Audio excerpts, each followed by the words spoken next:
Montana Territory. June 1883, the train hissed and clanked to a stop in the dusty little town of Cold Creek just before sunset, and Grace Callahan's hands trembled as she stepped onto the platform.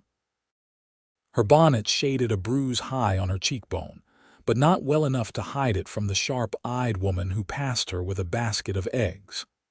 Grace kept her eyes down and clutched the small traveling bag close to her chest. She had not come here for love. She had come to disappear. The letter in her pocket was crumpled from being read too many times. It was from a man named Duncan Ellis, a rancher outside of town who had written in plain, steady script that he was looking for a wife, someone kind and strong who could help manage a home on the range. Grace had answered the ad out of desperation. She had never dared to hope the man might also be good. Her ribs ached where Walter had kicked her. Her left hand still did not close all the way. She had run in the dead of night from her husband in Kansas, and she knew the law would not care. A wife was property. Walter could do what he pleased, and everyone knew it, but Grace had not waited to die. She had taken the train west under a false name, praying the man she was about to meet was nothing like the one she had escaped. The town was small, just a few wooden buildings, a general store, a church, a saloon, and a livery. Her boots crunched over gravel as she walked to the edge of the platform, glancing around for any sign of the man who had written her. Grace Callahan. A deep voice asked from behind her. She turned, slowly, heart banging against her ribs. The man standing there was broad-shouldered, tall, with sun-browned skin and dark blonde hair that curled a little at the collar. He wore a worn hat low on his brow and held it in one hand now, revealing eyes the color of a stormy sky, gray and steady. Yes, she said, I'm Duncan Ellis. He looked at the bruise on her face but did not stare. You are safe now. No one hurts you here. Grace blinked quickly and looked away, her throat tightening. She nodded. Duncan stepped forward and took her bag gently from her hand. Wagons this way. It's a bit of a ride, but the view's worth it. She followed him without a word, her legs shaking. He helped her into the wagon like she was made of porcelain, then climbed up beside her. The reins slapped and the horses started forward. Miles passed in silence, the wheels creaking, the sun lowering behind the mountains. The land was wide and open, painted in gold and green, with wind weaving through the tall grass. Grace breathed it in. It smelled like sage and pine and something freer than anything she had ever known. Duncan glanced at her as the wagon climbed a ridge. You left in a hurry. She flinched. Yes. I won't ask what happened. Not unless you want me to know. She looked at him, surprised. You would not send me back. His jaw tightened. No, I do not care what papers he signed. A man who raises a hand to a woman forfeits every right he had to her. Tears welled up before she could stop them. Grace turned her face away and wiped them on her sleeve. They reached the ranch just past dark. The house was small but well kept, with a warm light flickering in the front window. A barn stood nearby, a garden beside the porch, and a dog barked once from the shadows before trotting up and wagging its tail. Welcome home, Duncan said softly. Grace stepped down and stood looking at the house. Her heart ached with something she could not name. Inside, the house smelled of stew and wood smoke. Duncan lit a lamp and handed her a plate before sitting across the table. I know this is not what most women dream of, he said, but I meant what I wrote. I need someone here, not just to cook or clean. I want someone to talk to. Someone who wants to be seen. Grace stared at him. No man had ever spoken to her like that. I can work, she said quietly. I can sew. I can tend animals. You do not need to prove anything to me, he said. You are here, that is enough. Her lip trembled. She looked down at her stew and took a bite. It was the first time in months she had eaten without fear. That night, Duncan showed her to the room at the end of the hall. "You can stay here as long as you like," he said. "No one expects anything. This is your choice now." He lingered a moment longer than he needed to before turning away. Grace closed the door and leaned against it, her heart pounding. The bed was soft. The quilt was handmade. She lay under it and cried, not from pain, but from something that felt almost like hope. In the morning, she woke to sunlight and silence. She dressed and stepped outside to find Duncan already feeding the horses. He looked up and smiled a little when he saw her. "You sleep all right?" "Yes," she said. "Thank you." He nodded and went back to his work. She watched him a long moment before heading to the chicken coop. By the end of the week, she had memorized the sound of his boots on the porch, the way he always asked if she was hungry before thinking of himself, the way he never raised his voice, not even when the dog chewed through his only good boots. She started laughing again. Just little things. A joke he made, the way the dog chased its tail, the feel of the wind on her face as they rode out to check the fence line. One evening she stood beside him on the porch, arms folded against the chill. "Thank you," she said. He looked at her. "For what?" "For not asking me to be anything but myself." His eyes softened. "You do not know how much I admire that you are still standing." She turned toward him, heart thudding. The sun was setting behind him, turning his hair to gold. "I do not want to be afraid anymore," she whispered.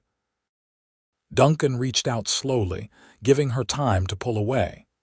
When she did not, he brushed a lock of hair from her face and let his hand linger against her cheek. "You do not have to be," he said. "Not here." Grace leaned into him, not for protection, but because something deep inside her had already begun to trust. And for the first time in her life, when a man touched her, she did not flinch. The wind carried the scent of rain across the prairie as Grace gathered damp linens from the line before dusk. The sky had turned a soft pewter, clouds bunching low over the foothills. She paused a moment, the basket at her hip, watching the grass ripple in waves. A hawk tilted on the wind high above, silent and sure. Behind her, the screen door creaked. Duncan stepped down from the porch, sleeves rolled to his elbows, his hands smudged with axle grease. "Wagon wheels near split," he said, wiping his palms on a rag. "I'll need to shape a new spoke come morning." Grace nodded, shifting the basket. "I can help steady the rim while you fit it if you'd like." His gaze settled on her, not surprised, just quietly pleased. "I'd like that." They walked back to the house together, the dog trailing behind. Inside, she set the basket near the stove and began folding while he went to the wash basin.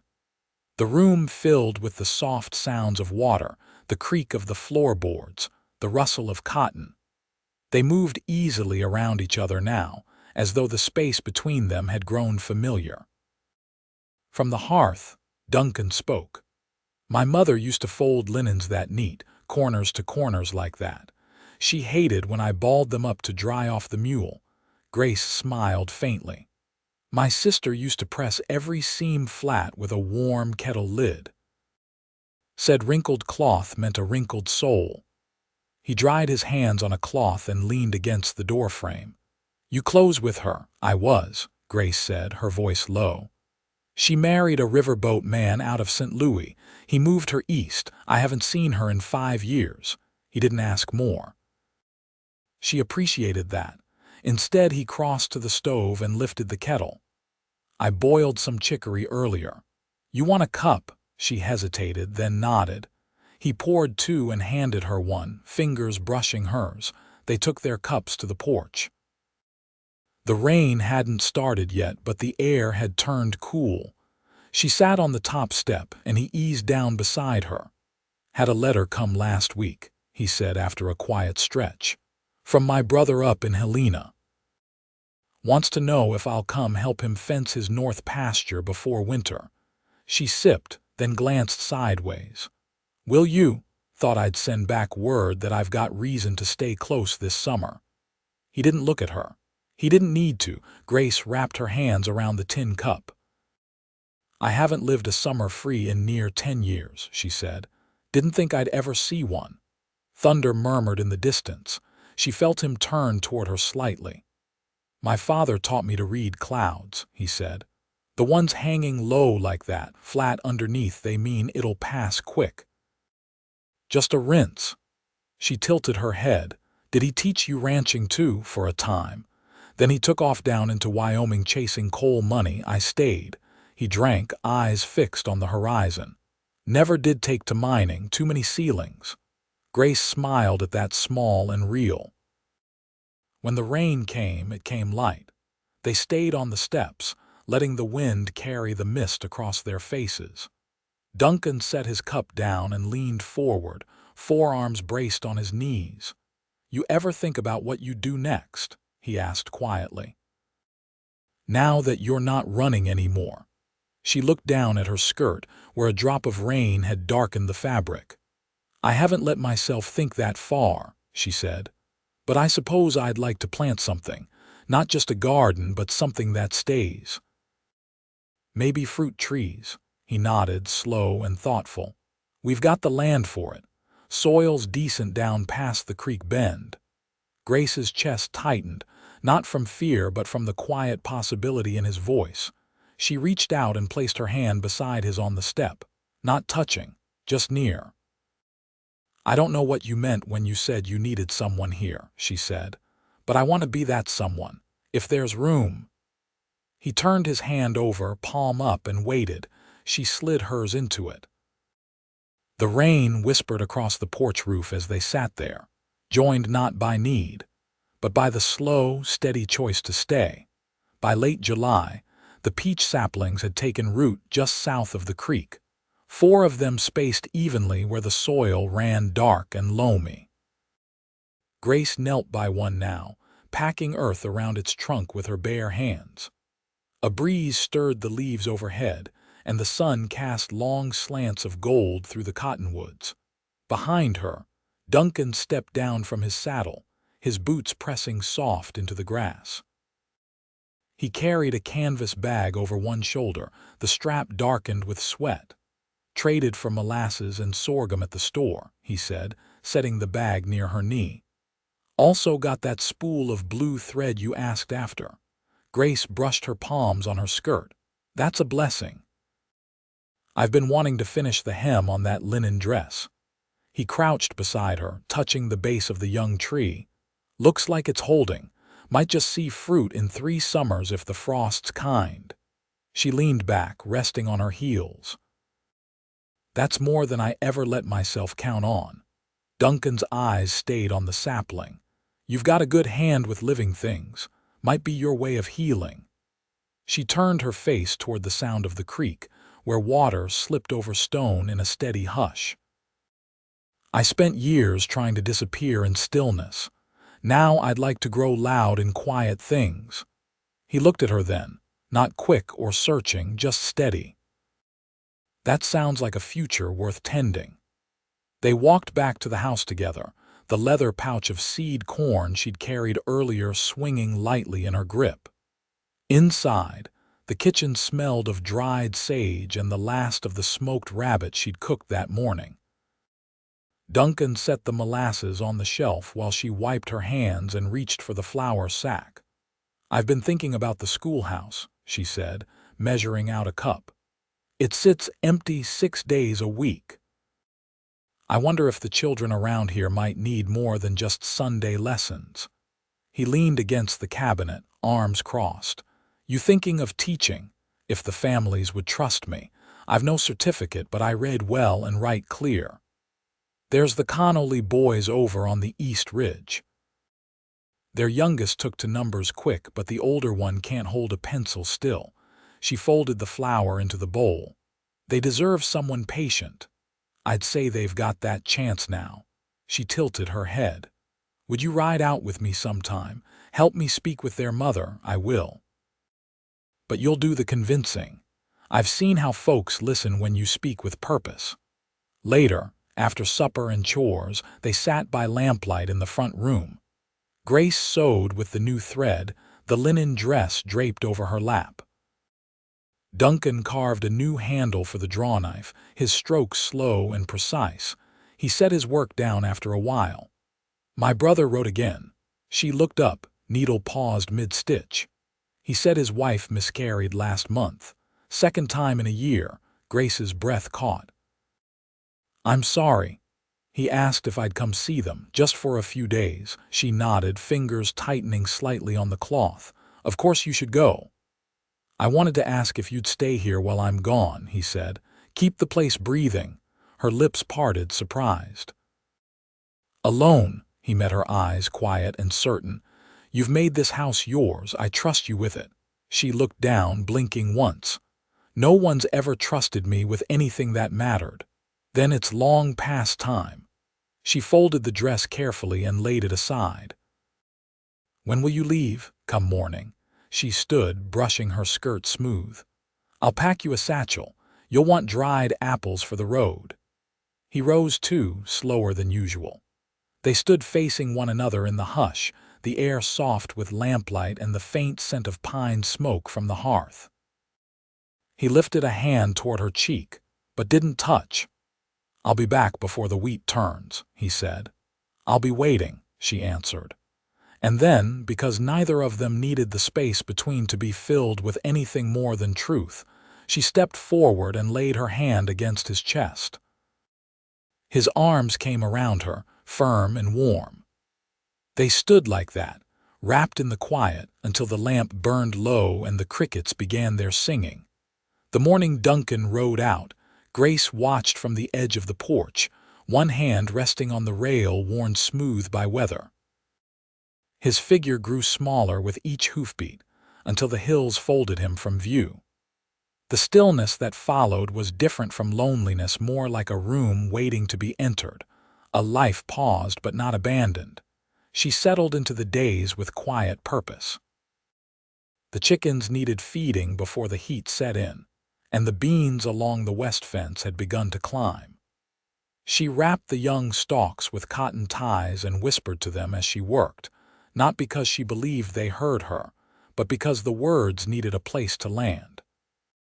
By the second evening, she took supper alone at the kitchen table, the silence around her no longer unfamiliar. The table creaked when she leaned forward to rest her elbows. Outside, the wind had picked up, brushing the window pane with the sound of dry leaves. She lit the lamp early. That night, sleep came uneasily. The bed felt too large without the rhythm of another breathing in the house. She rose before dawn and took to the porch, wrapping herself in the old woven shawl Duncan had left on the hook. The sky was still blue-black, and the stars hadn't yet faded. Footsteps in the dark would have scared her once. Now, when she heard them soft, deliberate, she didn't startle. They came from the far side of the barn, and she recognized the gate. Cautious. Light. Not Duncan's heavy stride. She moved quickly inside and pulled the rifle from the bracket near the door. When she stepped back out, the figure had come closer. Don't take another step. The man froze. A hat brim shadowed half his face, and he raised both hands slowly.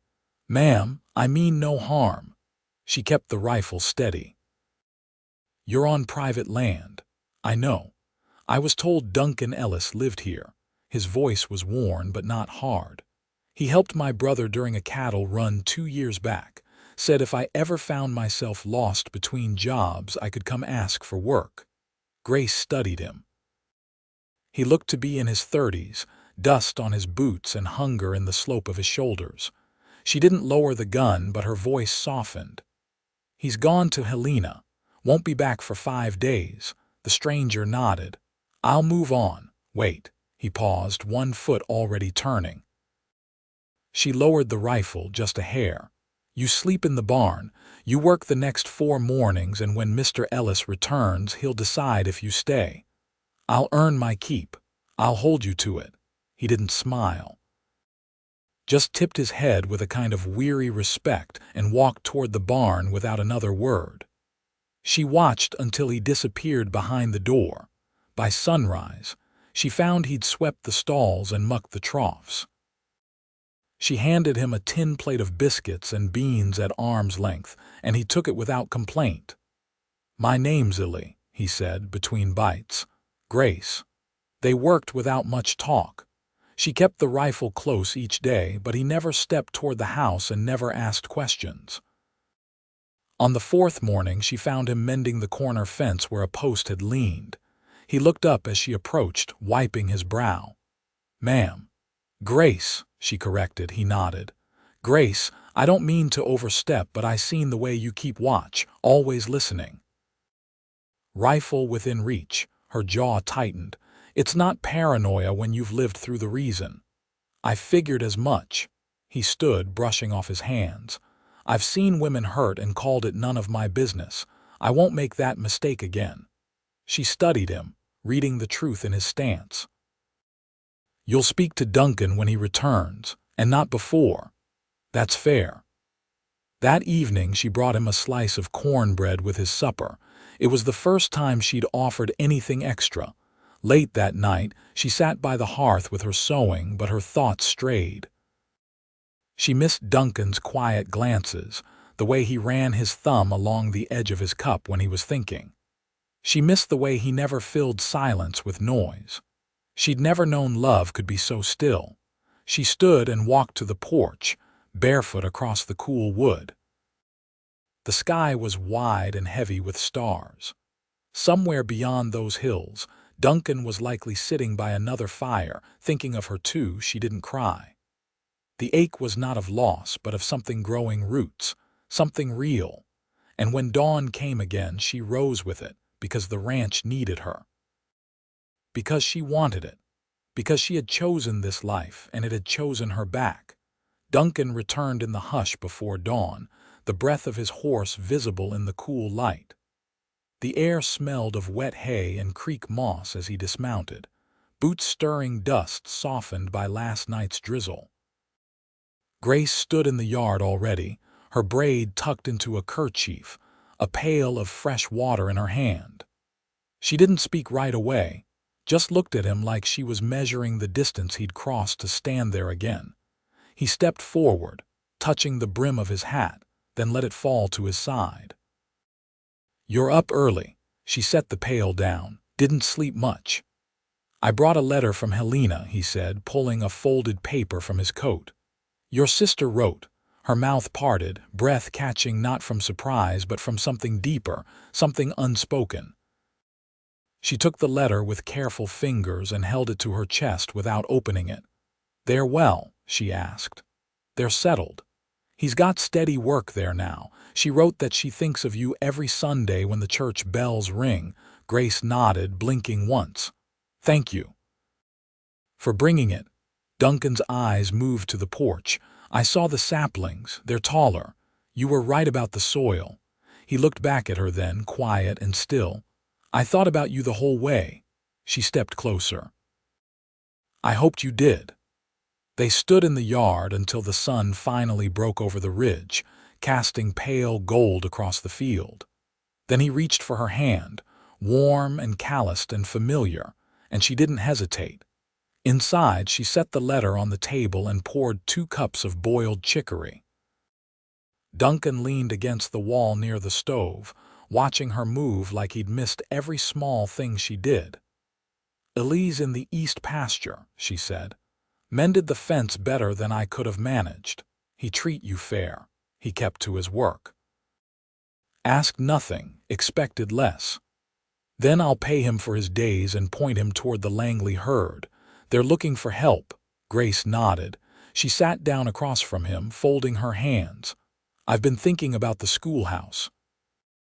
The Connolly boy's mother agreed I could start lessons twice weekly.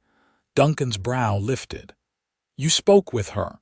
"I rode out the day after you left. I figured if I couldn't speak for myself now, I'd never be more than what I ran from." He crossed the room then, slow and purposeful, and lowered himself into the chair beside her, close enough that their knees touched. "You're not the same woman who stepped off that train." "No," she said. "I'm not." He reached into his coat again and pulled out a small box, worn smooth on the corners. He set it on the table between them, not opening it. I meant to wait, but I've never been good at pretending time's on my side. She looked at it, then at him. What is it? My mother's ring. She gave it to me before she passed, said to use it only when I found someone I could build something with. Not something quick or easy, something honest. Grace didn't touch the box. I never thought I'd be asked. I'm not asking for a promise made out of gratitude. I'm asking because you've built roots here deeper than any tree I've planted. And I'd rather spend every season with you than waste another day wondering if I've done enough to deserve that. She opened the box, slowly, and inside was a narrow gold band with a single opal set in the center. She stared at it for a long moment, her eyes shining. I want a life with you, she whispered. Not because I need safety, but because I've never felt more myself than I do when I'm next to you. He reached for her hand, and she let him slide the ring onto her finger. It fit without tug or struggle, like it had waited for her all along. That afternoon, Duncan rode out to speak with Ellie, and by evening the barn was empty again. Grace cooked rabbit and cornbread, and they ate quietly at the table, their hands brushing each time they reached for the same dish. That night, as the wind stirred the curtains, Grace stepped into Duncan's arms without hesitation. They did not speak of wounds or pasts or things lost in silence. They only spoke in the hush of breath and the warmth of touch, in the way he kissed the hollow of her throat, and the way she held his face like it was the most sacred thing she'd ever known. He married her beneath the cottonwoods 2 weeks later. The Connolly boys brought wildflowers, and the preacher's daughter played fiddle soft and sweet. Grace wore the linen dress she'd stitched by lamplight, and Duncan wore the jacket his father left him, mended at the collar. They said their vows with no grand declarations, only quiet words and steady hands. When the preacher pronounced them, Duncan took her hand in his and kissed it, then kissed her mouth like he'd always known it would end this way. That fall, the peach trees took to the earth with strength, their leaves gold and rust. Grace taught the children letters and sums in the schoolhouse on Tuesdays and Fridays. Duncan built her a narrow desk by the window, and each evening she wrote in her ledger with the blue thread still wrapped around her wrist like a promise. In winter, they sat by the hearth, her head resting on his shoulder, his hand curled around hers. They didn't speak much those nights. They didn't need to. By spring, the dog had taken to sleeping on the porch again, and the mornings began with the scent of bread rising and the creak of old floorboards as they moved through the house together. And when Grace stood one morning with a hand on her belly, eyes wide with the first flicker of new life, Duncan didn't speak, only pulled her close and held her as the warm light of day broke over the ranch they'd built, the life they'd chosen, and the love that had grown slow and true between them.